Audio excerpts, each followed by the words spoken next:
போது நம்ம என்ன பண்ணுவோம்? உண்மையா இன்னைக்கு நீங்க செஞ்சுதான் பார்க்கணும். எனக்கு தெரியாது, நீங்க தான் இதை விடுவிக்கணும். இயேசுதான் எல்லாத்தையும் என்ன பண்ணோம்? இயேசுதான். நிறைய காரியங்களுக்கு அப்படிதான் நாங்க ஜெபிப்போம். எங்களுக்கு தெரியாது இயேசுப்பா, எங்களுக்கு ஒன்றும் இல்லை, நீங்க தான் நிச்சயமா விடுவிப்பார். அப்போ உண்மையாய் தம்மை நோக்கி கூப்பிடுறவங்களுக்கு அவர் எப்படி இருக்காரு? சமீபமா இருக்காரு. அதுதான் அந்த பக்தர் பாடல எப்படி பாடிருக்காரு? என் கூட இருங்கப்பா, என் பக்கத்துல இருங்க, என் கூடவே இருங்க. அப்ப அப்படி இருந்தா நம்ம நிச்சயமா என்ன பண்ணுவோம்? ஜெயங்கள். ஒரு சில பரிசுத்தமானங்களை குறித்து நம்ம இன்றைக்கு பார்க்கலாம். ஆதியாகமம் 6ஆம் அதிகாரம் 9வது வசனம். நோவாவின் வம்ச வரலாறு. நோவா தன் காலத்தில் இருவருக்குள்ளே நீதிமானும் உத்தமமாய் இருந்தார். நோவா தேவனோடு சந்தித்துக் கொண்டிருந்தார். எப்படி இருந்தார் நோவா? தேவனோடு சஞ்சரித்துக் கொண்டிருந்தார். அவரும் இந்த உலகத்துல வாழ்ந்த வாழ்க்கை எப்படி? திருமணம் ஆகி பிள்ளைகள் இருக்காங்க. அவர் என்ன பண்ணாரு? எல்லா கஷ்டம் நஷ்டம் எல்லாம் இருக்கும். ஆனாலும் அவர் எப்படி இருக்காரு? தேவனோடு. ஏன் தேவனோட சந்தித்துக்கிறார்? உண்மையாய் அவர்களுக்கு கூப்பிட்டு இருக்கார். என்ன பண்றாரு? உண்மையாய் அவரை நோக்கி கூப்பிடுகிறபடியினால நோவா எப்பேற்பட்டவரா இருந்தாரா? நீதிமானும் உத்தமமாய். நீதிமான் உத்தமன். அப்ப அந்த நீதிமான் உத்தமன் என்ற வார்த்தை வர்றதுக்கு ரொம்ப என்ன பண்ணோம்? ஆண்டவரோட ஐக்கியம், அவரோட அவரோட அவரோட இருக்கும்போது நமக்கு என்ன ஆகும்? நீதிமான். அதுக்கப்புறம் யோபு 1ஆம் அதிகாரம் 1ஆம் வசனம் என்ன சொல்லுது?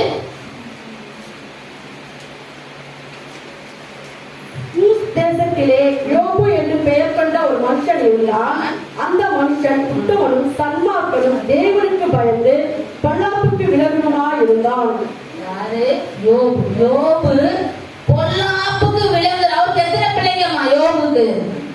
10 பிள்ளைங்க கிட்ட கஷ்டப்பட்டவரு உத்தமமாய் வாழ்ந்துருக்கிறாரு.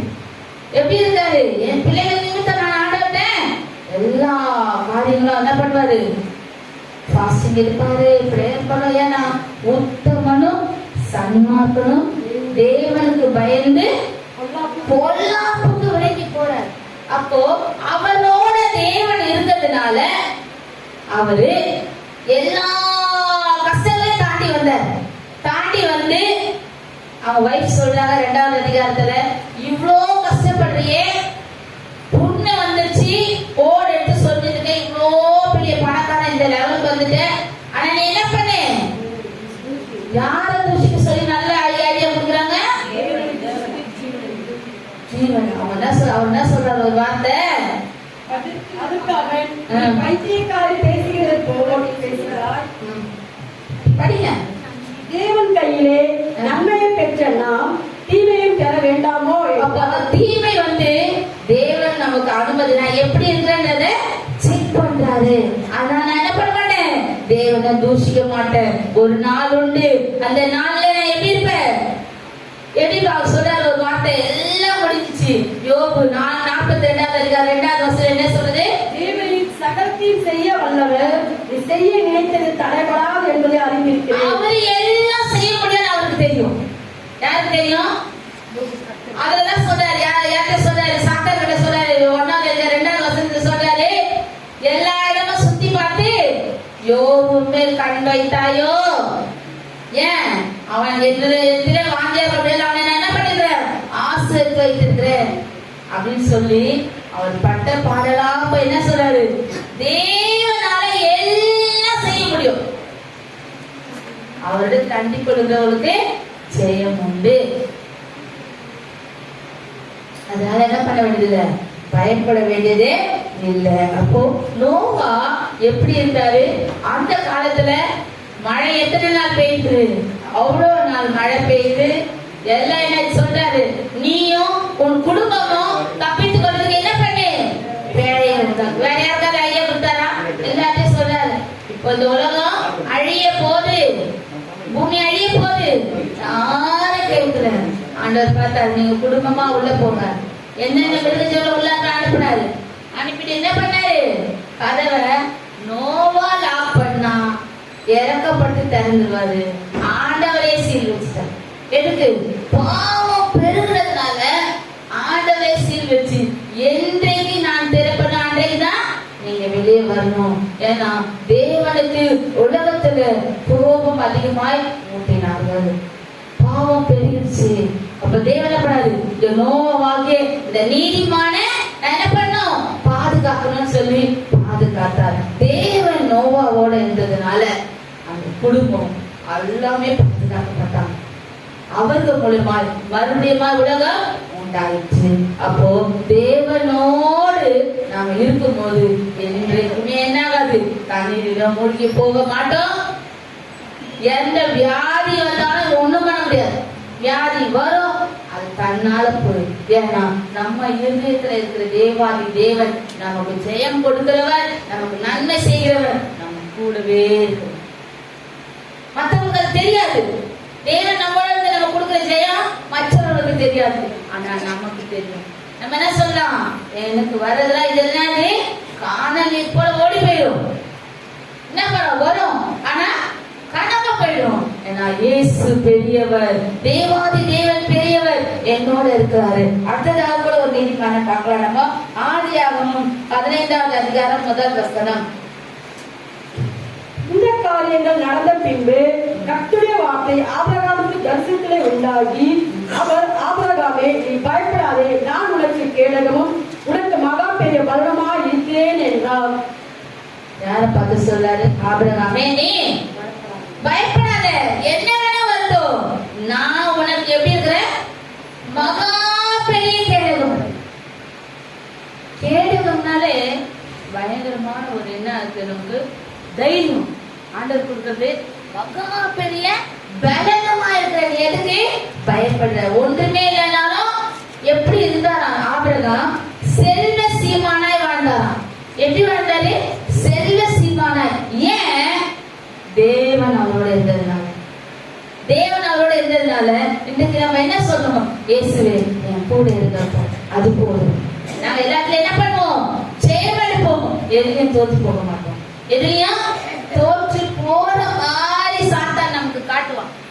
பாரு பாரு, உனக்கு என்ன வரப்போகுது, உனக்கு என்ன வரப்போகுது, உனக்கு தோல்வி வரப்போகுது. ஒரு நாள் அப்படிதான் நம்ம சபையில ஒரு பிள்ளை வந்து போன் பண்ணி என்கிட்ட அழுது. எங்க ரிலேஷன் ஒருத்தவங்க என் பக்கத்துலயே இருக்கிறாங்க. என்ன பண்றாங்க? அப்பப்போ அவங்க பேசுற வார்த்தைகளால எங்க வீட்டுக்காரே எனக்கு நிறைய திட்டு வாங்குறேன். எனக்கு என்ன பண்றதுன்னே தெரியல. ரொம்ப ஓவரா என்ன பண்றாங்க? சாக்கு வச்சு பேசுறாங்க அப்படின்னு சொல்லி நான் சொன்னேன். எதுக்கு அந்த வார்த்தை சொன்னேன்? இந்த வெள்ளிக்கிழமை கூட அந்த வார்த்தையை ஞாபகப்படுத்தினேன். அம்மா, ஒரு நாள் வரும், அந்த நாள்ல இன்னைக்கு உனக்கு என்ன கிடைக்கிறாங்க இல்லையா, அந்த நாள்ல நீ தேடியும் அவர்களை காணாது இருப்பார். எப்படி? நான் சொன்னேன், கொஞ்ச நாள் அதான் நடந்துச்சு.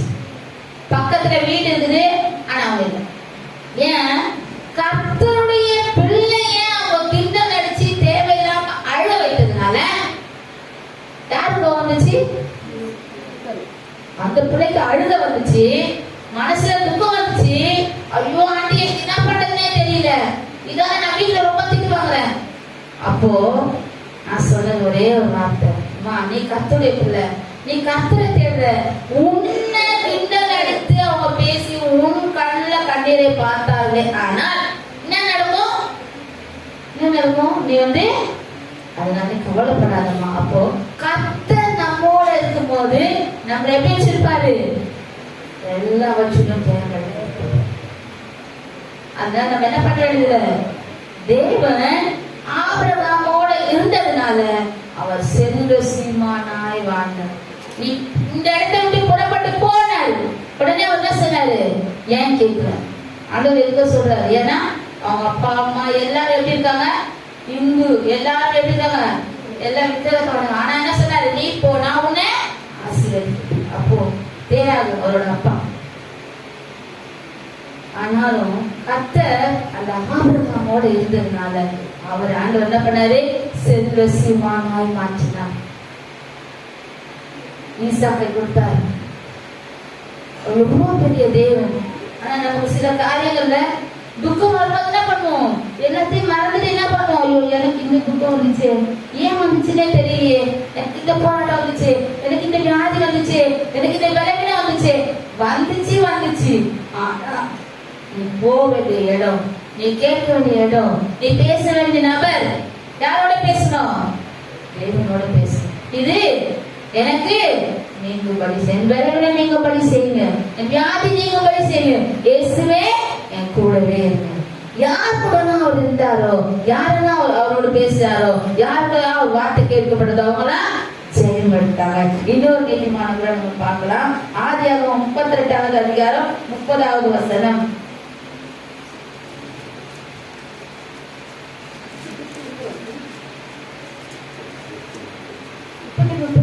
32:30. அப்போது யாக்கோபே, நான் தேவனை முகமுகமாய் கண்டு உயிர்த்தப்பி பிழைத்தேன் என்று சொல்லி அந்த ஸ்தலத்திற்கு பெனியேல் என்று பெயரிட்டான். ஆமென். யாரோட இருந்தாரு? ஆண்டவரே. யாக்கோபு எப்படி போனாரு? அவங்க அப்பா அம்மா வீட்டை விட்டு எப்படி போனாரு? கோலும் கையுமாக. ஒரே ஒரு கோல் தான் கையில பிடிச்சிட்டு போனார். ஏன்னா அவர் என்ன பண்ணிட்டாரு? வீட்டுல பிரச்சனை பண்ணிட்டாரு. அவங்க அம்மா சொன்னாங்க, நீ இங்க இருந்து ஓடி போயிடு, உங்க அண்ணன் உன்னை என்ன பண்ணிடுவான்? அவ்வளவுதான். அவர் என்ன பண்ணாரு? ஆண்டவரே நீங்க என் கூட இருங்க போதும், நான் என்ன பண்ண போறேன்?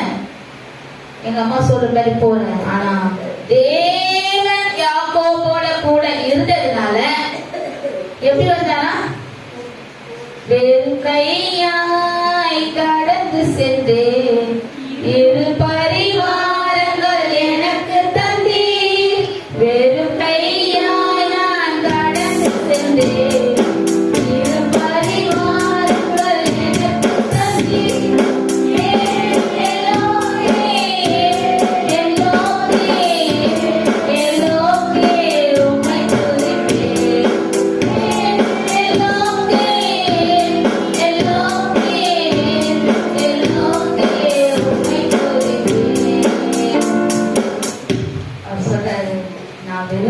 போனேன், இவ்வளோ பெரிய பரிவாரங்களை குறித்து என்னை மறுபடியும் தகப்பன் வீட்டுக்கு அவர் கொண்டு வராரு. ஏன்?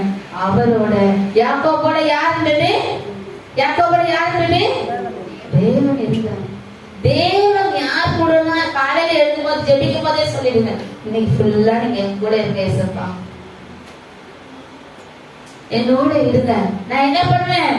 இன்னைக்கு ஃபுல்லா நானே ஜெயமா என்னுடைய காலையில அதை செய்ய நானே மறந்துடுவேன். காலையில இருந்து ஏதோ காரியங்களுக்காக ஜெபிப்போம். ஆனா அன்னைக்கு பகவன பயங்கரமா தாக்கம் என்ன பண்ணுதுன்னே தெரியாது. காலையில என்ன பண்ணோம்? இன்றைக்கு என் கூட இருங்க ஆண்டவரே, இந்த நாள் முழுதும் என்னோட இருங்க. அப்ப எப்படி இருக்கணுமா? வர பலவீனமெல்லாம் ஓடி போயிடும். ஏன்னா காலையிலேயே நம்ம அவர் சமூகத்தை என்ன பண்ணிடும்? என் கூட இருங்கப்பா, இன்னைக்கு நாள் ஃபுல்லா நீங்க என் கூட இருங்க, அது போதும். அப்ப நான் ஜெயம் எடுப்பேன், நான் ஜெயத்தை பெற்றுக் கொள்வேன். அதனால நான் என்ன பண்ண மாட்டேன்? சோர்ந்து போக மாட்டேன். ஏன்னா ஜெயம் கொடுக்கிற தேவன் என்னோட இருக்கிறார். அதுதான் செய்தார் யாக்கோபு. என்ன பண்ணாரு? வெறும் கையா போனாரு. தேவன் அவரை ஆசீர்வதித்து கொண்டு வந்தார். அடுத்ததாக கூட ஒரு நிஜமான நம்ம பார்க்கலாம். ஆதியாகமம் 39வது அதிகாரம் 20-21. யோசேப்பின் எஜமான் அவனை பிடித்து ராஜாவின் கட்டளையால் காவல் வைக்கப்பட்டவன் இருக்கும் சிறைச்சாலையிலே அவனை ஒப்புவித்தான். அந்த சிறைச்சாலையில் அவன் இருந்தான். கர்த்தர் யோசேப்போட இருந்து. யாருன்னா யோசேப்போட குற்றம் சுமத்தி எங்க போட்டாங்க? சிறைச்சாலையில போட்டாங்க. குற்றம் சுமத்திட்டாங்க, சிறைச்சாலையில போட்டாங்க. ஏன் போட்டாங்க? தேவையில்லாத பழி அவர் மேல் சுமத்தப்பட்டது. அதனால என்ன பண்ணாங்க? சிறைச்சாலையில போட்டாங்க. அந்த வார்த்தையை படிங்க. கர்த்தரோ யோசேப்போட இருந்து அவன் மேல் கிருபை வைத்து சிறைச்சாலை தலைவனுடைய தயவு அவனுக்கு கிடைக்கும்படி செய்தார். ஆமென். அப்போ கர்த்தர் யாரோடலாம் இருக்கிறாரோ அவங்களுக்கு எல்லா ஆபீசர்ஸ் தயவும் கிடைக்கும். ஒரு காலையில ஆபீஸ் போகும்போதே நீங்க ஜோம் பண்ணிடுங்க. வேலைக்கு கிளம்பி போறீங்களா, கம்பெனிக்கு போறீங்களா, காலையிலே பிரேயர் பண்ணி என்ன பண்ணிடுங்க, இன்றைக்கு என்னோட ஆபீஸ்ல, என் கம்பெனில, என் வேலை ஸ்தலத்துல அவங்க கண்ணெல்லாம் எனக்கு தயவு கிடைக்க செய்யுங்க. ஜெபம் பண்ணுங்க. நம்ம வார்த்தையை கேட்டு அதை அப்படியே நமக்கு நிறைவேற்றுகிற தேவன் நம்மளோட இருக்கிறார். என்ன பண்றாரு? கேட்கல. அதிகாலையில ஆண்டவர் என்ன பண்ணுவாரா, எல்லா வீடு சைடும் நடந்து போவாங்க. தூதர்கள் போவாங்க. எப்படி போவாங்கன்னா, கையில கிஃப்ட், இவங்க என்னென்ன கேட்கிறாங்க அவங்களுக்கு என்ன கொடுக்கணும், இவங்களுக்கு உண்டான ஆசீர்வாதத்தை கொடுத்துட்டு போகணும்னு சொல்லி அப்படியே போவாங்க. அதிகாலையில நடந்து போய்கிட்டே இருப்பாங்க. ஆனா நிறைய வீட்டுல என்ன இருக்கும்னு நினைக்கிறீங்க? அதிகாலையில தான் நல்லா தூக்கம் வரும். தெரியுமா தெரியாதா? காலையில தான் என்ன ஆகும், இன்னும் கொஞ்ச நேரம் தூங்கலாம். என்னடா இதுக்குள்ளேயே அலாரம் அடிச்சு, இதுக்குள்ளேயே 3 மணி ஆயிடுச்சு, இதுக்குள்ளேயே 4 மணி ஆயிடுச்சு, இன்னும் கொஞ்ச நேரம் தூங்கலாம். அலாரத்தை ஆஃப் பண்ணு. என்ன பண்ணு? அலாரத்தை ஆஃப் பண்ணு. அப்பதான் சாத்தா சந்தோஷப்படுவான். யார் சந்தோஷப்படுவா? அலாரத்தை ஆஃப் பண்ணிட்டு இன்னும் கொஞ்சம் பெட்ஷீட்டை நல்லா, இப்ப வரதெல்லாம் குளிர் காலம் தான், குளிரட்டும் என்ன வேணா இருக்கட்டும், இந்த காலையில நான் தேவ சமூகத்துல அமர்ந்து ஆண்டவரை துதித்து அவரை என்ன பண்ணுவேன், அவரிடத்துல நான் கிருபைகளை பெற்றுக் கொள்வேன். எல்லா குளிரு என்ன பலவீனம் என்ன போராட்டம் என்ன பண்ணும், எழுந்து வந்து அமர்ந்த முகத்தெல்லாம் கழுவிட்டு வந்து உட்கார்ந்துடும். அப்போ தேவன் நாம் பேரில் பிரியப்படுவோம். சாத்தான் என்ன பண்ணுவான், எவ்வளவு குளிர் கொடுத்தாலும் இது வந்து உட்கார்ந்து இருந்து பாரு, தூக்க வரலாப்பா, இப்ப தூங்கு, இப்ப நீ தூங்கினா எனக்கு பிள்ளையா இருப்ப, தூங்கலன்னா யாருக்கு பிள்ளையா இருப்ப? ஏசப்பா. தூங்கலன்னா ஏசப்பாக்கு பிள்ளையா, தூங்கலன்னா ஆண்டவரை துதிப்போம். தூங்கல என்ன பண்ணுவோம், ஆண்டவரை துதிச்சுக்கிட்டே இருப்போம். ஏசப்பா இந்த பெரிய காரியங்களெல்லாம் நீங்க எங்களுக்கு அற்புதமா செய்யுங்க ஆண்டவரே. இந்த நாள்ல எங்க பிள்ளைகள் எல்லாம் பாதுகாத்துக் கொள்ளுங்க. விசுவாச பிள்ளைகள்லாம் எல்லாத்துக்கும் ஜெபிக்கிறோம்ல, ஜெபிக்க ஜெபிக்க ஜெபிக்க யாருக்குன்னா போராட்டம் அதெல்லாம் என்ன பண்ணும், நீங்கி போகும். அப்ப அதிகாலையில ஜெபிக்கிற பழக்கம் இல்லாதவங்க அதிகாலை ஒரு 1/2 மணி நேரமாவது நான் கொஞ்ச நேரமாவது என்ன பண்ண போறேன், ஆண்டவரை துதிக்க போறேன். எங்க வீட்டுக்கு ஒரு பிள்ளை, எங்க சொந்தக்கார பிள்ளை வந்து தங்கி இருந்துச்சு. அந்த பிள்ளை நாங்களாம் 4 மணிக்கு எழுந்து ஜோம் பண்ணுவோம். நான் எல்லாம் உட்காந்து ஜோம் பண்ணுவோம். ஜோம் பண்ணும்போது அவங்க பெரியப்பா பேத்தி தான் தங்கிடுச்சு. அப்போ அது நல்லா தூங்குவோம். நான் எழுந்துக்கோமா, நான் எழுந்துக்குவேன் சித்தி, நான் அப்படிலாம் எழுந்து ஜோம் பண்ணுவேன். ஆனா கரெக்டா 6:30க்கு எழுந்துக்கும். எத்தனை மணிக்கு எழுந்துக்கும்? பொழுது விழிச்சு. இதுக்கப்புறம் நம்ம தூங்க வராது. என்ன பண்ணணும், எழுந்துதான் ஆகும். எழுந்துட்டு என்ன பண்ணணும்னு நினைக்கிற, பிரஷ் பண்ணிட்டு வந்து உட்காந்து 1 மணி நேரம் ஜெபிக்கும். இப்ப ஜெபிக்கும். நான் சொல்லுவேன்,